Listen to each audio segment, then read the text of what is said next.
News India 27 नव्या पिढीचं नवं माध्यम।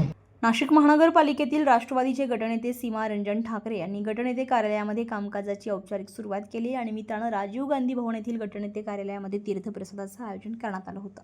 यावेळी अनेक मान्यवरांनी उपस्थित राहून सौ सीमा रंजन ठाकरे यांना शुभेच्छा दिल्या। यामध्ये महापौर हिमगौरी आडके, उपमहापौर विलासअण्णा शिंदे, शिवसेना गटनेते अजयजी बोरस्ते, नगरसेवक मुकेश रहाणे, अंबादास खैरे, सोपान कडलक, राकेश गांगुर्डे आदींसह अनेक मान्यवर उपस्थित होते। यावेळी बोलताना सीमा ठाकरे यांनी सांगितले की जनतेच्या सर्वच प्रश्नांसाठी हे कार्यालय सदैव खुलं राहणार असून जनतेचे प्रश्न इथूनच मार्गी लावण्यात येणार आहे। आज नाशिक महानगरपालिकेत गटनेत्याच्या कॅबिनची आज इथे उद्घाटन झालेलं आहे। या उद्घाटनाला सगळे मान्यवर येऊन गेले शुभेच्छा द्यायला, त्यांना पण माझा खूप खूप आभार आहे। या कॅबिनचं आज उद्घाटन झाले, सगळ्यांनी आपल्या समस्या घेऊन येथे यावं।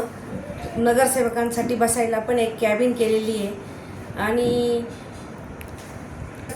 काही पण समस्या असतील त्यांनी बेझिझक आपल्या समस्या इथे सांगाव्यात। जे काही कामं असतील, काही समस्या असतील त्यांनी इथे येऊन आपल्या समस्या सांगावं। या समस्या सोडायला मी इथे कॅबिनमध्ये आहेच। या ठिकाणी सर्व मान्यवर येऊन गेले, त्यांचे पण खूप आभार, खूप धन्यवाद। जय हिंद, जय महाराष्ट्र।